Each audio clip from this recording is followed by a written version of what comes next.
Welcome to Everything CPA and Private Equity, where we unpack the evolving relationship between accounting firms, private equity, and other strategics. I'm David Wolfskehl. And I'm Phil Whitman, and we've chatted with more than 150 private equity groups. We've actually closed over 40 transactions with those private equity groups, and we're bringing you firsthand insights from the front lines.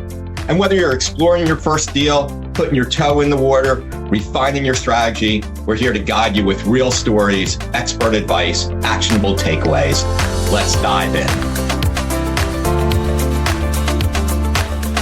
Welcome, everybody, to another episode of Everything CPA and PE, where we're here to educate leadership teams on what's going on and how to maximize, how to look at the world. And today, so excited.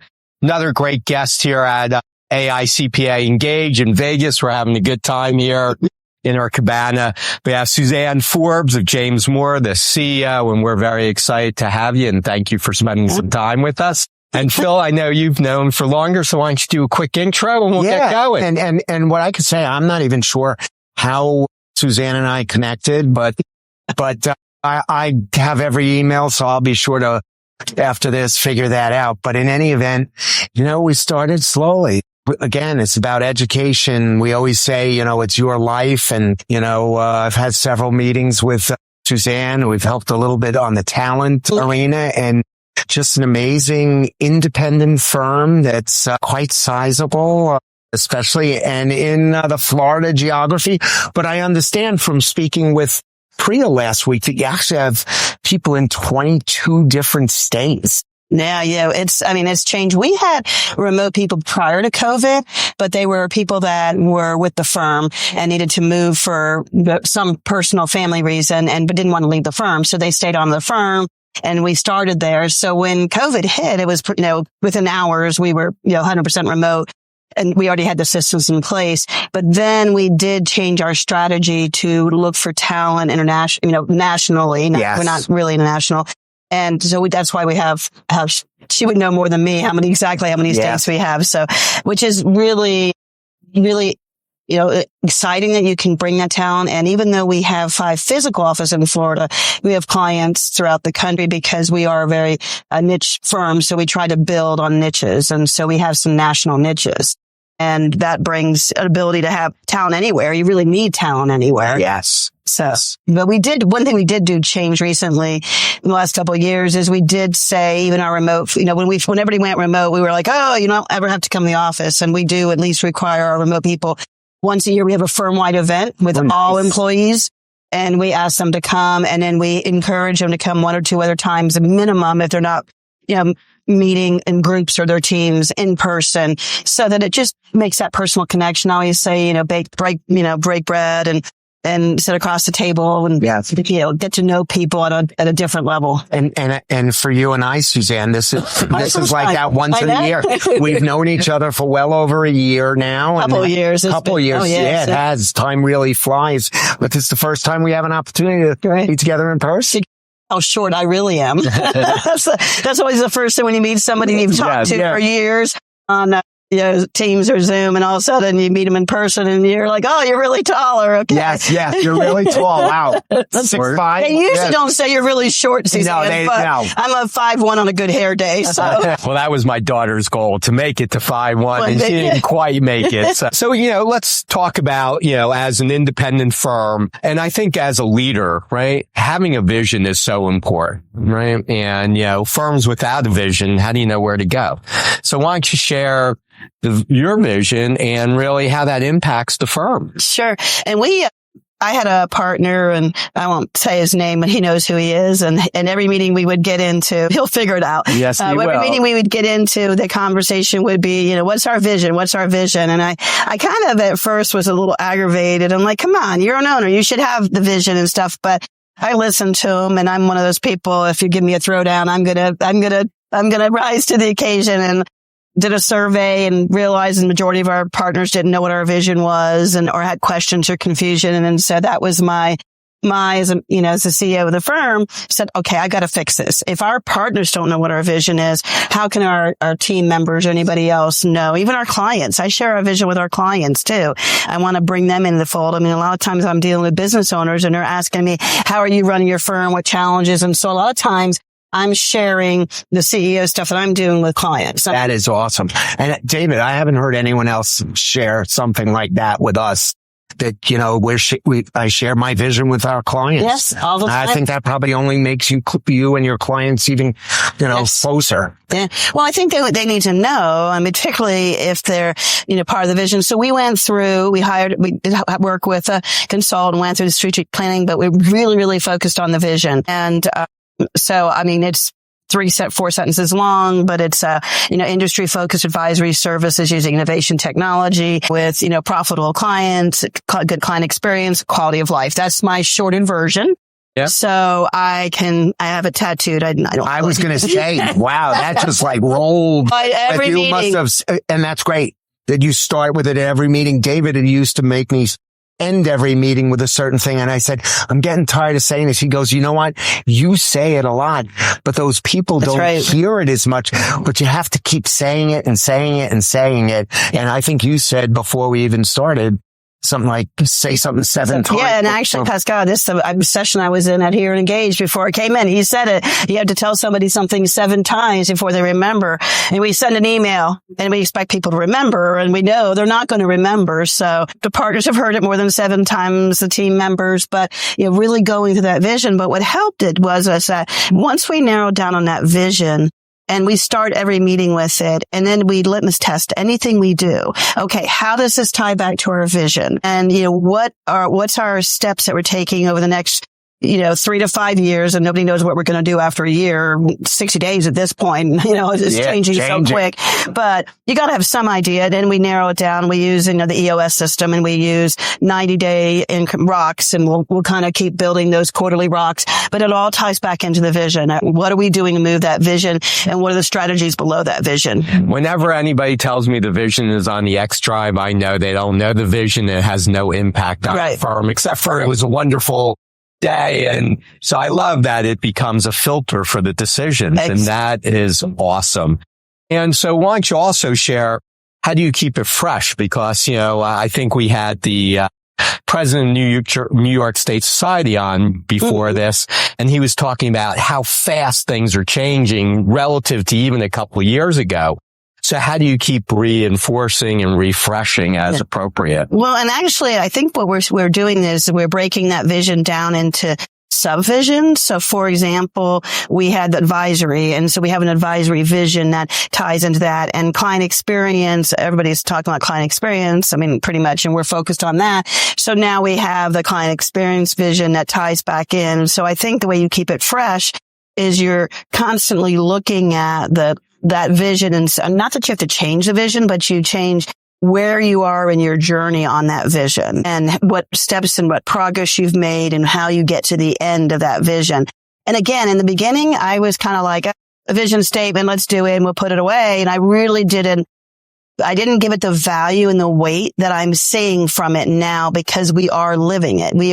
If I get a partner that doesn't want to do something or doesn't like the idea, and I say, okay, well, let's talk about it. Why does this not tie in what you think how it doesn't tie to our vision? Or now implementing it's still not easy, but it is a way to be able to have a common communication. And I think we just had a conversation with, somebody within our firm, what's part of our vision, because it's an industry focus. Yes. And it's building some resources for an industry, because we are eventually, we're really, I have workforce plans by industry. That's awesome. And I mentioned, I was in the panel on the first day about governance, and right now our governance still is, we have a board, and then we have our ops board, and we have our service line leaders, our business unit leaders, audit, tax, CAS, advisory. I said, I see, and they asked, like, what do you think you're going to see as a change? And I said, I think, and then before the next 3 to 5 years, I think our governance model is going to have to adapt to our vision. And I think our industry leaders are going to be more driving that than our service line, which will be very interesting to see that. You know what? You said a couple things, Suzanne, that I I want to dive a little bit deeper. You're, with that vision that you're talking about and reinforcing it with your partners. When you go down and you got partners and maybe you don't have any, but what do you do when you have a partner that beats to a different drummer? And, cause every firm has, absolutely. We used to have we would call it the water cooler. There was the meeting after the meeting. Absolutely. I think most firms have that, but, yeah, we had deal with, I don't want to necessarily say, a rogue partner, but they're there. Yeah. They're there. Yeah. And we have it. We had it actually. And I mean, I had a partner retire because the partner said they think the vision and the change of the firm is right for the firm, but it wasn't right for them. Got it. And that and that's a beautiful thing, right? They self-selected, right? It wasn't the right place. Yeah. And we had, had years of, we had lots of conversations and worked together and kind of, I just said, these are the things we're going to do. And this is the impact. And you can tell when somebody's really not bought into it. And you have that's really, really hard. It is. And I kind of said that in the panel I was on. I'm like, you have to be prepared to stand by what your vision's going to be, because if you have rogue partners or rogue employees or whatever, you lose credibility. Yes. You bingo. You lose trust and credibility and then people are going to be like, well, that's a great vision, Suzanne, but you don't walk, you talk it, but you don't walk it. Right. So people believe what you walk, not what you talk, right? When I was COO of, at the time, top 25 firm, a lot of the partners grew up in the firm. Mm-hmm. They were on the softball team together. And there were some administrative folks that were part of that as well. The guy in the file room that, all of a sudden you got $100,000 file room guy because every year for 30 years he's getting raises. And, there was a guy that headed up tax control and he would literally throw files at people. Like he would throw temper tantrums. And because he was so closely aligned to some partners on the executive committee, they're like, that's just make up a name. That's just Joe. And they become very accepting of his behavior. Now, when I came in as COO, I said, I can't have someone like this as part of my team. I ask him to do something, he doesn't do it. And I'm asking in a nice way. I said, he needs to go. These guys, they said to me, well, this is tax control. And if, we could miss a deadline and he's been here 20 years and knows all of this stuff. Well, in any event, I fired him. They literally said, it's your ass if something goes wrong. I said, you know what? He doesn't fit our culture, our vision. Throwing things at people to me is not acceptable. I felt really good when I pulled the trigger and fired him. And a parade of people came in my office. They thanked me. They said, it's about time. Yep. It's about time. Now, leadership, sometimes they feel really good because they did something.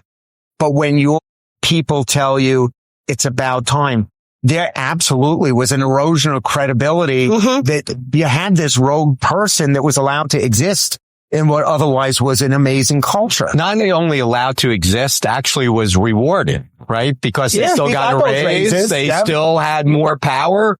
And so they rewarded bad behavior. Yeah. Yeah. And when I hear somebody quits or finally, I actually had to go to a partner one time about this one particular person. And I just finally said to him, listen, because he did something to me and I was just like, I am not going to accept this. And he needs to be gone. And person actually went to the partner and said, yeah, I think I probably need to give you my resignation, because they knew that I was not going to accept that kind of behavior. They talked about at the conference here, the no jerk factor. They used other words, but I'm not going to use the other words. Yeah. Friedman used to give that book out. It was the no a-hole rule. Yeah. Yes. That's it. Yes. Well, but one thing about that book, one of the things that they tried to do is actually quantify. We've just been through a situation where we spent a tremendous amount of time on a negative thing that brought us nothing to move forward, right? And so those a-holes we had to act. We had to act. But, it is so costly to have that friction in an organization. What people look at is I had to fire like a supervisor, a very, very excellent technical person. He was an audit supervisor, excellent technician, right? And but he was a jerk. He was just a jerk. And I finally, and this was many years ago, 20 plus years ago, And I finally and it was the middle of February, and he didn't matter that it was the middle of February. I know. And I said to everybody, I said, we've got to do it now. Well, we're in the middle. I said, no, you've got to do it now. Everybody knows what he did. And if you continue to let this happen, somebody told me that they used the canary theory. You know, you look around at the lowest performer and they're not dead yet. Yeah. So that means that's your level of standard. Yes. The canary. Yes. That's sad. Huh? And so the question is, sometimes you kind of have to figure out where your canaries are. And, you know, and a rising tide floats all boats, right? So I want to be focusing on the people that are loving what they do. They love the firm. They love the culture. They love the clients. They love the strategy, the vision. That's where we need to be spending our time. And in too many organizations, I used to do coaching, and people would want to invest in their C and D players instead of their B plus players or their A play. Remedial coaching. So, you know, how they could behave like a partner should behave, and spending thousands instead of putting it into your great people.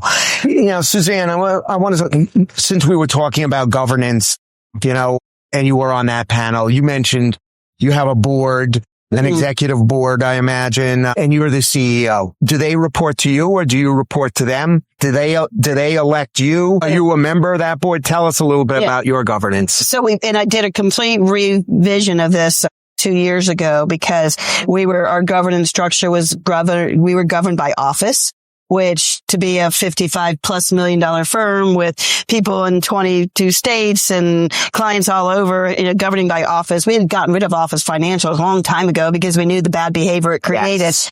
And so when I came with a new thing, the partners still elect the CEO. Okay. The partners elect the board of directors, and there's 3 members of the board, and the 3 members of the board are elected by the partner group. And so the board is made up of me and the 3 board of directors. We did not put the board of directors being the ones to hire to elect the CEO, because that was something that when I went through my governance, that was something all the partners want to have a say in. So you got to figure out those things that all the partners want to have a say in. And I agree with that. All the partners have a say in who your CEO is going to be. And so and the board is a strategic board. So it's a very high level board. It's not operations. And I report to them. So, I mean, ultimately, and I imagine they're your sounding board as well. Yes, so we do a lot of, the strategic planning. There's a little bit, with our ops board. So we just made a big decision last week on something, and it's part of our strategy. It's an operations thing. It really didn't need to be approved by the board. It was within our budget, because we have an innovation budget. It was all within all of the formal criteria. But I've still felt it was going to be such a major change. It is going to be, that I wanted the board to, at least know about it and have an opportunity just to, not that they were necessarily approving it. They didn't, but if they were to say, you're crazy, Suzanne, I would listen to them. Right. And awareness and building that consensus. They know what's going on. Right. Just as a courtesy and always interested in their feedback. So that's how the board works. And then our ops board is our C-suite. And our service line leaders make up our ops board. Nice. And we're slowly trying to get more responsibility to our C-suite, which are not partners, and they're professionals that have discipline, background in their disciplines. We're trying to get them to be able to take more stuff off of the service line leaders and truly get them to a point where they're the ones maybe making the recommendations to the service line leaders versus it going, the service line leaders telling them what they want to do, right? What needs to be done. Exactly. Try to start to be able to, and that's a slow process. I mean, partners are not necessarily. I mean, they're very busy. They're happy to get help. That becomes their weekend job, or that's what they're doing. They got to service the clients and deal with the people, the staff, and all those extra projects and committees become. Okay, that's my part-time job. Yeah, definitely. Yeah. So that's been good to try to get that governance structure redone. And again, we've only been at it for 2 years. It was interesting because I was listening somewhere in the last 3 days, and they were saying that, we went through the whys of the governance structure 2.5 years ago when we brought it in. But I've actually got 3 new people at the partner table that weren't at the partner table 2.5 years ago. And I probably need to refresh Right. And remind everybody and, that change, the circle. But I thought, well, yeah, you're right.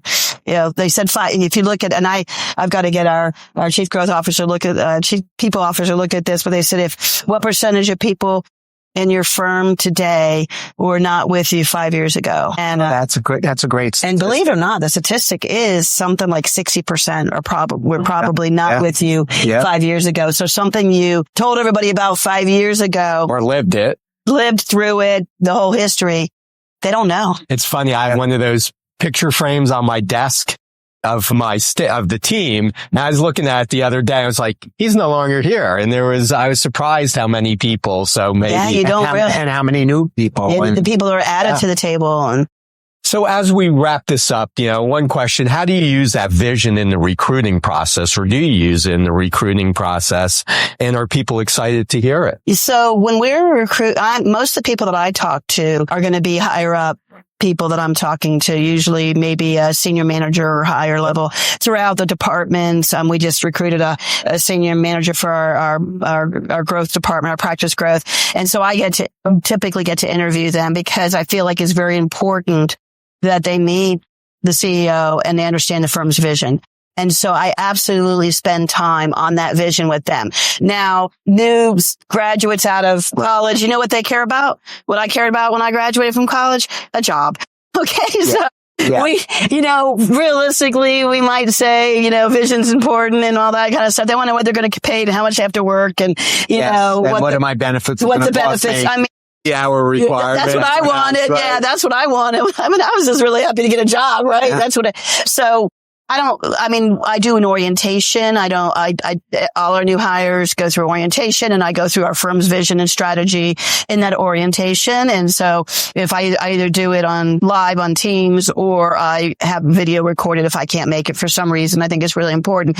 But I do think it helps for people, especially when you're interviewing them, to understand this is innovation. The conversation around every other booth at the thing about AI, and then you get the other side of it that says, we're going to kill the earth because we're going to use up all the water in AI. And so you got to figure out what's that balance, right? And those are really interesting conversations you have with people. And if they're just like adamantly against it, and that's the vision that you have for innovation in the firm, they're not going to be a good fit. And better to know day one, pre-day one, than day 45. Yeah, we need to talk about what we're doing as a firm and, the industry focus and the growth. And we have, all of the different things that we do to try to make, them be successful and our clients successful. Right. Well, as we wrap this up, any points that we didn't highlight, anything you want to share about your organization? Love the strategy. Yeah, I think the biggest thing really is I did not know how impactful having that very, very clear vision. And I think that's when all these meetings that we're listening to and everything. And when you're talking about whether you're looking at private equity or investment, or you're staying independent, or you're going to merge in a firm or something, by making sure that you're really clear about that vision of where you're going in, and making sure that everybody's rowing the same direction. Yes. And being okay with, if you have something that's on the boat that's not rowing, you want to try to get them rowing in the right direction. We want to be, but if they don't want to row in the right direction, that direction, and they can swim back to the dock. Go ahead and do that. So anybody who's ever done a canoe, if you don't row together, man, you're just you go in circles. You might be working hard. You have to. That's so hard. It is, but if everybody knows what the scorecard is and what the plan and what the vision is, then it's easy. It's easy. Yes. Well, love it. As I was a Fortune Boss of the Year finalist. It's all about leadership, strategy, vision. So loved our conversation today. Great. For our audience, thank you, Suzanne, for sharing your insights with us. Different. We love different. And we believe that there's we didn't talk about strategy and vision. We talked about a lot of things. Yeah. And there's lots of pathways, and we want to share with our audience so that they can find what's right for them. And this obviously has had a huge impact on you and your firm. So that's awesome. So thank you for sharing that. Yeah. So everybody, for our audience, thank you for spending some time with us. If you like it, please subscribe. If you have any questions, give us a holler. We're here to help. For Suzanne, big thank you, and go crush the day, everybody. Thank you for tuning into Everything CPA and Private Equity. Every episode brings fresh insight. However, there's always more to talk about. Don't miss an episode. Subscribe wherever you watch podcasts. Have a question or topic you'd like us to cover? We'd love for you to reach out to us. Together, we will help you navigate this dynamic landscape so that we can help you achieve your goals. Until next time, keep making moves that matter. Thanks for listening, and we'll see you on the next episode.